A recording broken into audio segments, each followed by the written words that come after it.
Hello, my name is Sierra Felton. I am a psychology major here at Tarleton State University and will graduate in May of this year.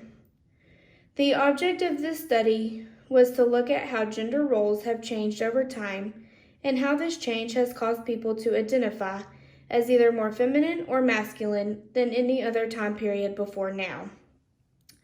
This study compared how people identify themselves, not just their biological gender, to how accurately they decode nonverbal messages. There has been a lot of research done on gender roles and how they have changed throughout the years. Two of the studies I cited concluded that the importance of gender roles hasn't changed to people, but the actual definition or what is accepted as male and female gender roles has changed. Both of these studies spanned over 20 years. One of them looked at gender role views in 1983 and compared them to gender role views in 2014. This study concluded that what is acceptable masculine behavior or feminine behavior has changed. Socialization has played a huge part in a person's ability to decode nonverbal messages. The second study looked at public opinion polls from 1946 to 2018 and came to the same conclusion as the previously stated study. There were limitations to these studies. In the first study, the sample in 1983 consisted of participants with a mean age of 20, but in 2014, the age range noted was 19 years to 73 years old, and there is no record of the gender of the participants.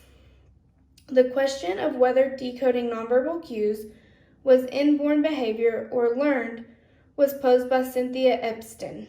She concluded that the ability to decode nonverbal cues is inborn, but the expression and interpretation of these cues were learned. In a literature review done by Edmund Keogh, nonverbal communication is defined as automatic and hard to hide from others. He also stated that when there is a question about what someone is saying and the nonverbal being expressed, the nonverbal cues are what is believed. He also concluded that socialization occurs very early in life, and most of the time, boys are taught to be less emotional than girls. Is this still true today? The ability to decode nonverbal messages has been a research topic for a long time. Some of the studies I included in my literature review looked at ethnicity, gender roles, and how accurately nonverbal messages are decoded. Almost all of the studies included come to the same conclusion. Females are more accurate than males when it comes to decoding nonverbal messages. But is it just females, or could males now identify as a little more feminine, as good at decoding these cues? All of these studies had limitations. Some of them only had a small number of participants. The ethnic background of the participants was limited to the same group of people, or the participants were all close to the same age. Dan Stanicu's research closely relates to this study. He used the interpersonal perception task and the BIM sex role inventory to identify the masculinity and femininity of these subjects. He concluded that both males and females were accurate in deciphering interpersonal skills, but there was a difference in the correlation between the types of situations that were decoded correctly. He found that there wasn't a difference between males and females when decoding empathic cues, but women were more accurate at being able to identify who was telling the truth, while men were better at decoding interpersonal cues, such as who won a game. He thought that this difference could be related to social conditioning the individuals received. Boys are brought up to be competitive and strong, while females are brought up to be sympathetic and nurturing. During this study, he concluded that the profile of nonverbal sensitivity, or PONS test, could be done and compared to the interpersonal perception task questionnaire with beneficial results. Another study cited questioned the Pons test as a way to test the accuracy of decoding nonverbal cues. This study used point light displays to show an arm knocking on a door with various emotional knocks. A light was placed in 6 spots: the head, shoulder, elbow, wrist, and first and fourth fingers. Happy, neutral, and angry knocks were displayed. This study found that happy knocking was the least accurately identified, and females were more accurate overall than males. All of the participants of this study were college students, and there were only 34 of them. This study assessed how gender differences are perceived today by looking at how subjects identify themselves. The categories were feminine females, masculine females, feminine males, and masculine males. The results were compared to how accurately they decoded nonverbal messages. This study hypothesized that people who identify as more feminine, such as feminine females or feminine males, would be more accurate at decoding nonverbal cues. The sample size of this study needed to be at least 289 subjects. According to the sample size calculator, to achieve a correlation coefficient of plus or minus 0.1 and have a confidence level of 95% and a significance level of 0.05. There were 300 participants in this study, ranging in age from 18 to 44 years old, with a median age of 25. The participants were to remain anonymous so that most accurate gender identification could be made.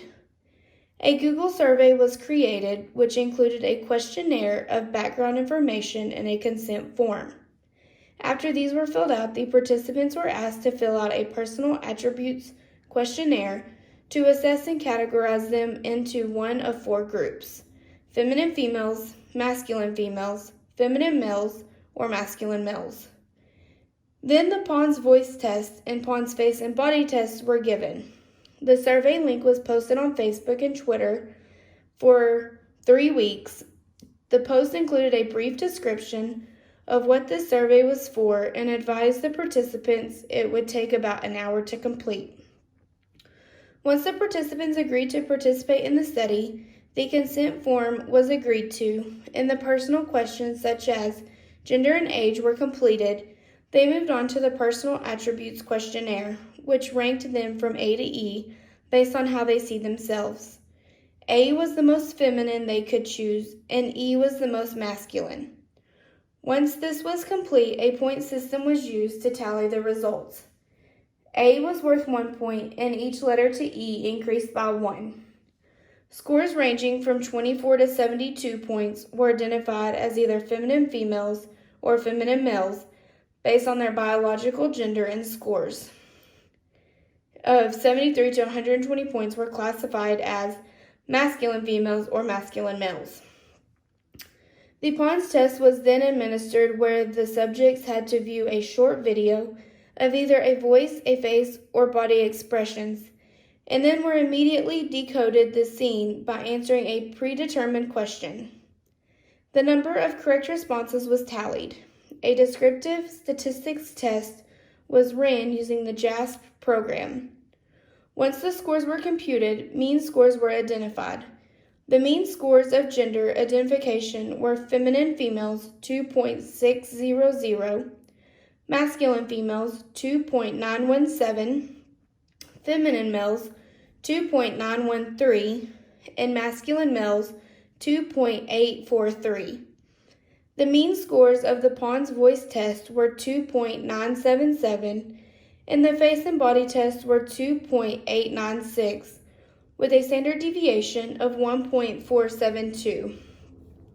This study showed no significant difference between feminine females and masculine females, but masculine males more accurately decoded voice nonverbal cues, while feminine males were more accurate when it came to decoding the face and body nonverbal messages. The results of this study could be attributed to the change in what is now defined as male gender roles. Male gender roles could be less rigid than they previously were, and including more of the emotional and nurturing aspect that are usually related to females. A further study could be done, as Danacue suggests, and compare the personal attributes task, questionnaire, and the PONS test with a breakdown in age and ethnicity. Thank you.